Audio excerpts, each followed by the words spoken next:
Pues la última de las sorpresas esta semana no será Arturo Herrera, sino será la todavía subsecretaria de Egreso, la Secretaría de Hacienda, la propuesta que tiene el presidente López Obrador para encabezar el Banco de México, Salvador.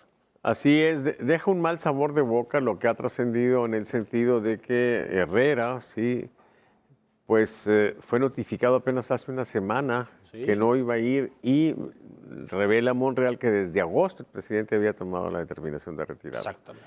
Eso ha generado incertidumbre, inquietud en los mercados. Vemos pues la cotización peso-dólar en un nivel ya de 22 pesos, ¿sí? Y por otra parte la inflación en un valor récord, ¿sí? El más alto en 20 años. Entonces tenemos una situación complicada y creo pues que se da esta situación en la peor condición, en el peor momento, ¿sí? Y bueno, señales encontradas, ¿no? Sí. Y bueno, esa falta de sutileza, de atención, de agradecimiento del presidente con la gente que le ha servido con lealtad. Recordemos a los hermanos, doctor. Sí, Todos los hermanos yacen hoy en el panteón. Sí. ¿No? Sí. A ver, aquí tenemos un caso muy patético, que es, tenemos una mujer que es correcta, profesionalmente es correcta, ella, Verónica, la nueva, la postulada para dirigir el Banco de México. La pregunta es, ¿tiene las cartas credenciales para ello? La respuesta es no, por dos razones. Condiciones para ser gobernador del Banco de México: tener 5 años en puestos de altísimo nivel financiero en el gobierno. No los tiene. Su historial viene del gobierno de la Ciudad de México. Es la primera vez que incursiona en el gobierno federal como subsecretaria de egresos. Entonces, de ingresos, perdón. ¿Qué viene la segunda? Tiene que ser experta en política monetaria. Su expertise no viene por política monetaria. Y esas dos condiciones, como dice ahorita el doctor, en momentos en que estamos a nivel global, no solamente México, una posición delicada, donde las variables tienen que ser manejadas con pinzas, ¿sí? Ella es una doctora general. Aquí requerimos un cirujano especializado en política monetaria. Y esa situación está intranquilizando los mercados definitivamente y está sacudiéndolos. Como dijo el doctor, estamos llegando ya a niveles casi de 22 pesos por dólar. Mañana podría llegar. Entonces, cuidado. Sí, exactamente, que ya vimos la depreciación del peso el día de hoy, que es una turbulencia, pero que tiene que ver con esto que mencionamos y apuntamos aquí, o sea, la autonomía, o sea, el presidente interviniendo. Sigue el presidente, Gregorio, designando a gente a modo. Exacto. A gente que es de su círculo cercano, que no hay consensos previos. Incluso, como bien se dijo ahorita, lo de Arturo Herrera es una falta de respeto profesional a quien, por la razón que sea, ojo, se dice que ¿por qué dejaron fuera a Arturo Herrera? Porque no obedeció la asignación de gasto a estados en época de elecciones. Que el presidente le dio una orden y él, para no caer en una falta legal, no la ejecutó. Que se vio también raro el momento en que se da el relevo en Hacienda y en donde le dice que es porque va al Banco de México, cuando el nombramiento del Banco de México era hasta finales de año. Exactamente. Claro. O sea, fue muy anticipada la salida, ¿no? Sí. Definitivamente, ¿no? Sí. ¿Qué les parece si vamos al decretazo? El decretazo presidencial, esta situación que se dio pues el lunes por la tarde-noche, aquí lo reportamos el lunes en la noche, en donde se determina o se acuerda que las obras emblemáticas de la Cuarta Transformación sean asuntos de seguridad nacional. A ver, delicado, Yo creo que desde que empezó este gobierno, los que lo enfrentan, los que no lo quieren, sí, decidieron que la línea de flotación de este gobierno era justamente la corrupción.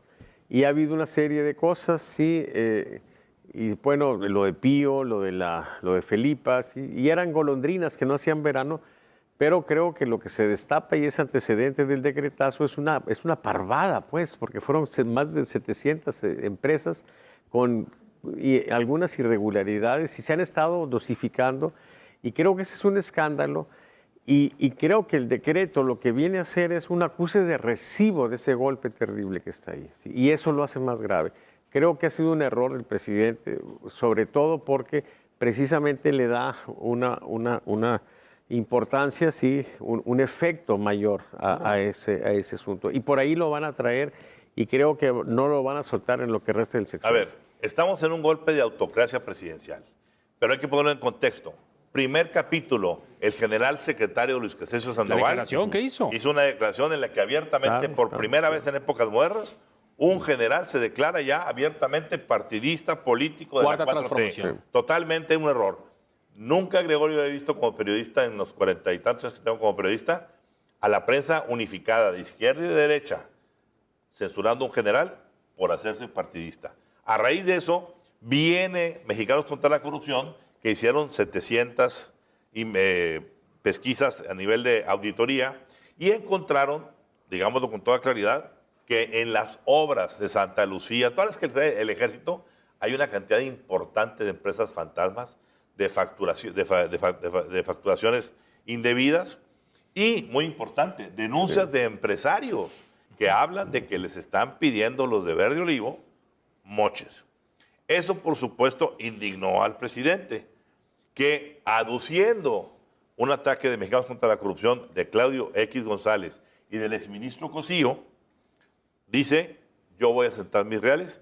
Y yo esta semana publiqué un video que llamaba La burbuja roja y verde olivo, que trae el presidente sí, la está blindando, Gregorio. Lo que está haciendo el presidente es, no se metan conmigo, pero es un acto autocrático que está abiertamente inhibiendo la transparencia en este país, que es lo que el presidente había prometido. Entonces, ahora resulta que todas las obras que manejan los militares y Dos Bocas que manejan otras empresas van a ser inescrutables por seguridad nacional. ¿Quién va a decidir qué es seguridad nacional y qué no? ¿Verdad? Así es. Encuestas y monitoreos del doctor Salvador Borrego. Encuestas, sí, rapidito. Bueno, quiero mostrar ahora cómo la situación de fortaleza que había estado teniendo el PRI se desvanece, pues, se desinfla. O sea, de lo que venía subiendo el PRI, ahora bajó. Así es, y lo interesante es que, si vemos la siguiente, la contrapartida es una decepción, ¿sí? O sea, la gente no se identifica con nadie, sube a un valor muy alto, es un valor récord en este indicador. O sea, lo que dice es que crece la decepción por todos los partidos. Así es, y ese es el tipo de gente que está más decepcionada, la gente que tiene que pedir prestado, que no encontró una salida, y esos sectores medios que tienen un ingreso entre 5,000 y 8,500 pesos. O sea, aquí en esta lámina, los que dicen ninguna opción ha crecido. Así es. O sea, los que no se sienten identificados con nadie. Así es, los indiferentes. Los pues. decepcionados. Y si vemos la siguiente, vemos que Ricardo Monreal, este último punto, sí, Abajo encuentra un 1.5 de gente que quieren que sea el próximo presidente. Él estaba muerto, si ustedes ven, son puros ceros. Bueno, aquí parece que está dando señales de vida, ¿sí?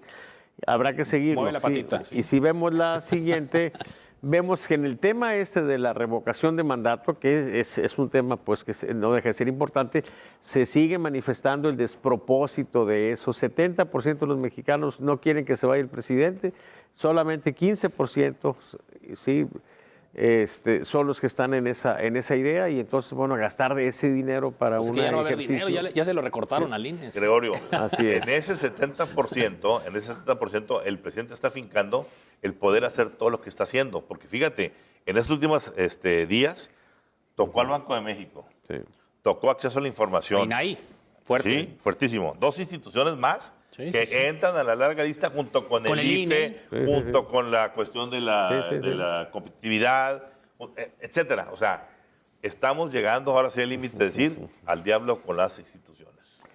Así es. Conclusión. Pues nada, que creo yo que el presidente pues está muy complicado, sí. Creo que tiene las manos así para muchos temas, sí, muy cruzadas, sí, muy angustiado. Se ve mal, sí, y creo pues que vamos a entrar en una situación de decisiones, de definiciones en lo que sigue en la historia del país. Dos cuestiones a observar para las próximas semanas. Uno, ¿por qué el presidente está impulsando tanto ya a nivel internacional a Claudia Sheinbaum? Número uno. No dice de la Ciudad de México, dice de México, ya como la líder de México. Y segundo, ¿dónde está nuestro secretario de Hacienda? ¿Dónde está? ¿Lo vemos? No lo hemos visto. Gracias. Nos vemos la próxima semana. La próxima.